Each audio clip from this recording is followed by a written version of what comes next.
उत्साहाने आनंदाने संपूर्ण नागपूरकर या कार्यक्रमाची त्या ठिकाणी या कार्यक्रमाची सर्व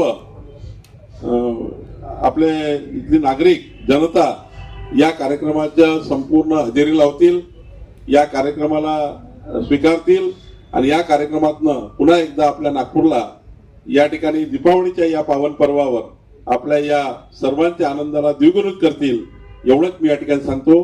पुन्हा एकदा या सांस्कृतिक महोत्सवाचा अध्यक्ष म्हणून मी माननीय लोकनेते नितीन गडकरीजी यांचा मनापासून आभार मानतो। त्यांनी यावर्षीही नागपूरकराकरता, विदर्भकराकरता, नागपूरच्या जिल्ह्याकरता हा खासदार सांस्कृतिक महोत्सव दिला। मी माननीय नितीन गडकरीजींचे आभार मानतो।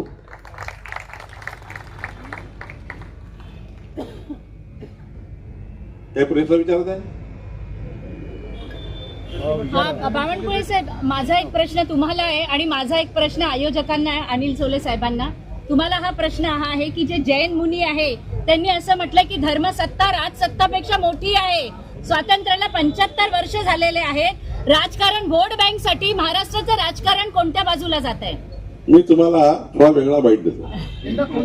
आणि सोले माननीय नितीन गडकरीजी 17 तारखेला या पूर्ण कार्यक्रमाची घोषणा करणार आहे। आज आम्ही या ग्राउंडचं उद्घाटन केलं। या ठिकाणी रंगमंच जो तयार होतोय त्याचं उद्घाटन केलं। आजपासून या ठिकाणी संपूर्ण व्यवस्था या ठिकाणी उभ्या होणार आहे।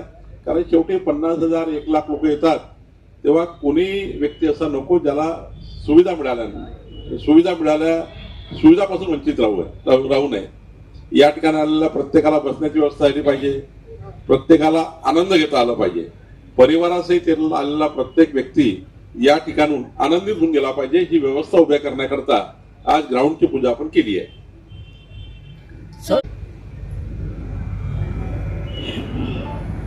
गीता पठणाचा कार्यक्रम जो आहे त्या अंतर्गत भगवद्गीता ही नीतिमत्ता आणि चांगलं आणि वाईट गुणवत्ता या दृष्टिकोनातून मार्गदर्शन करत असते आणि नॅशनल एज्युकेशन पॉलिसीच्या अंतर्गत नैतिक शिक्षणामध्ये हे सर्व गोष्टी ज्या असतात त्या अंतर्भूत असतात। आणि त्याच्यामुळे खासदार सांस्कृतिक महोत्सव समितीने मागच्या वर्षी याच अंतर्गत मनाच्या श्लोकाचा कार्यक्रम घेतला ज्याच्यात 28,000च्या वर विद्यार्थी होते आणि यावेळेस त्या दृष्टिकोनातून आम्ही विनंती केली आणि अनेक सरकारांनी देखील याला मान्यता दिलेली आहे। हरियाणा सरकार असेल, उत्तराखंड सरकार असेल। याचं कारण याच्यामध्ये ज्ञान विज्ञान योग देखील आहे, भक्ती योग देखील आहे आणि हतबल झालेला मनुष्य जीवनामध्ये उठून कसा उभा राहतो याचं संपूर्ण मार्गदर्शन याच्यात आहे। आणि त्याच्यामुळे नैतिक शिक्षणाच्या अंतर्गत, नैतिक मूल्यांच्या अंतर्गत अशा पद्धतीचे कार्यक्रम खासदार सांस्कृतिक महोत्सव समिती नेहमीच राबवत असते। माननीय नितीन गडकरीजी यांच्या संकल्पनेतून 7 नोव्हेंबर ते 18 नोव्हेंबर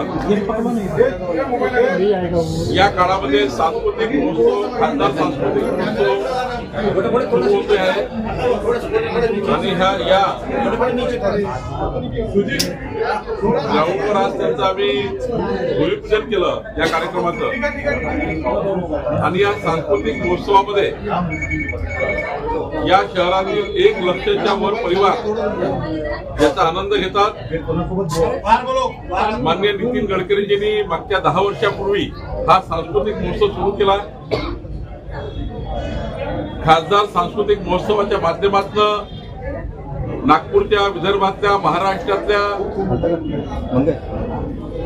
बाल, तरुण आणि वृद्ध कलावंतांना या ठिकाणी व्यासपीठ दिलं आणि देशातला सर्वात मोठा सांस्कृतिक उत्सव हा खासदार सांस्कृतिक महोत्सव नागपूरला या ठिकाणी होतो आहे।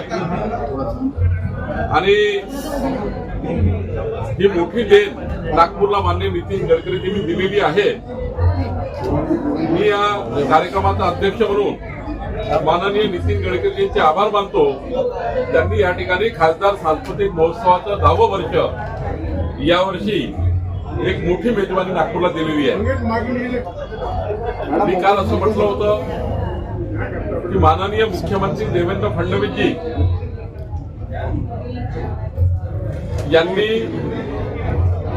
महाराष्ट्राच्या शेतकऱ्यांना, शेतमजुरांना, पूरपीडितांना 32,000 कोटी रुपयाच्या वर जे शेतकरी पॅकेज दिलेलं आहे आणि महाराष्ट्राच्या आतापर्यंतच्या इतिहासामध्ये कधी एवढी मोठी तरतूद कुठल्याही सरकारने केली नाही. तेवढं ही मोठी शेतकरी वर्गाला मदत माननीय मुख्यमंत्री देवेंद्र फडणवीसजी, आमचे एकनाथ शिंदेजी, अजितदादा पवारजी आणि आमच्या सरकारने केली आहे. आणि खऱ्या अर्थाने महाराष्ट्रातल्या सर्वच शेतकऱ्यांना आणि सर्वच पूरपीडितांना यातून त्या ठिकाणी एक दिलासा मिळणार आहे. दीपावलीच्या या पावन पर्वावर शेतकऱ्याची दिवाळी अंधारात जाऊ नये हा विचार सरकारने केला. आता 32,000 कोटीच्या वर निधी, 1-2 कामं विकासाचे बंद झाले चालेल, पण 32,000 कोटी